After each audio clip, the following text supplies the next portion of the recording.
Hello, I am Erdem from UVision.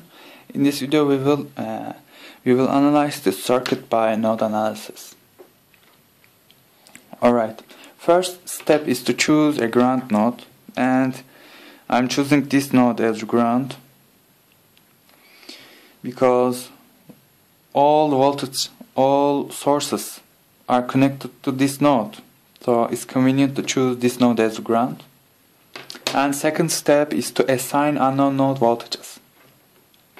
Let's look at the nodes that we don't know their voltage values.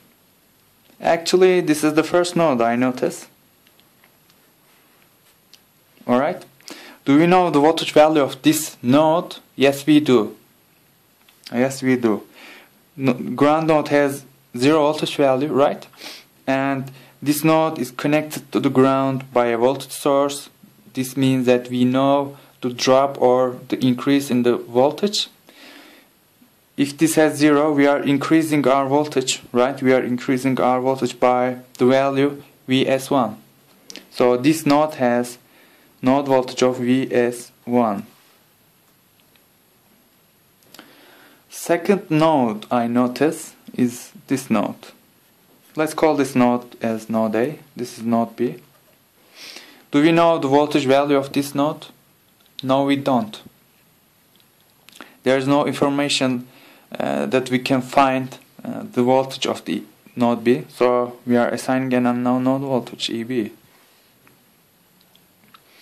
The third node is this node.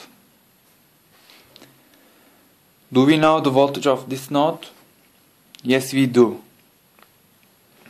The voltage of the ground is 0, and this node is connected to the ground with a voltage source, and we see that we have a voltage drop while going from ground to node C, by a value Vs2. So the node voltage of the node C is minus Vs2. Notice that this voltage source is not connected like this. They are not in the same direction. So we have a voltage drop. The last, not the last. The fourth node I notice is this node. Do we know the voltage of this node? Yes, we do. This node, node D, is connected to the ground with a voltage source. And we know that ground has voltage value 0 volts, and while going from ground to node D, we are having a voltage drop by the value of Vs3. So node D has node voltage of minus Vs3. Alright, last node is this node M. We don't know, and we can't relate any information with the node M. So we must assign an unknown node voltage, EM. Okay, that's all for the step 2.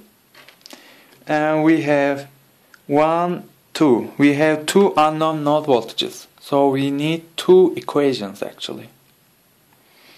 And let's apply KCL at node B.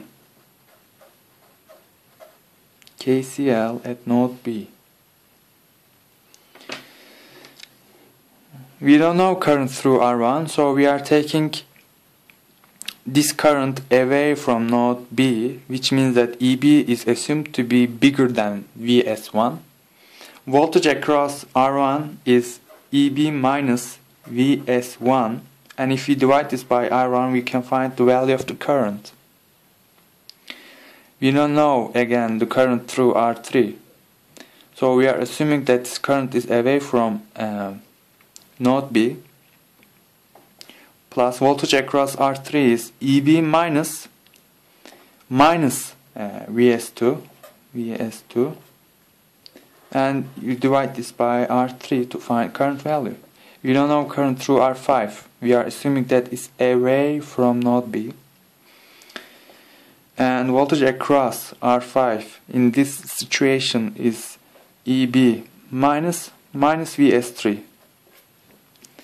over R5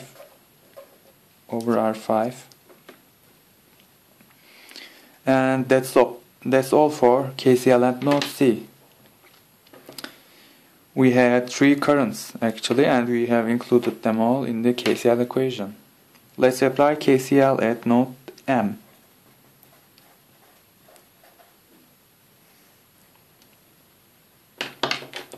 Two currents are related with the node M. We will have 2 terms in the KCL equation of node M.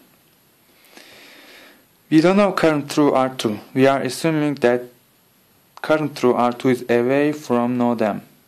In this situation, we are assuming that EM is bigger than VS1. So voltage difference across R2 is EM minus VS1 over R2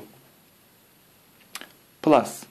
Why plus? Because we don't know current through R4 and we are assuming that this current is away from node M. And in this situation, voltage across R4 is EM minus VS3 over, we will divide this by R4 to find current value, and whole is equal to 0 by KCL. Alright, this is how you can apply node analysis, and in an actual question you should know the value of VS1, R1, R3, R5, VS3 or whatever needed in these equations, because only unknown is in this system is EM and in this system is EB.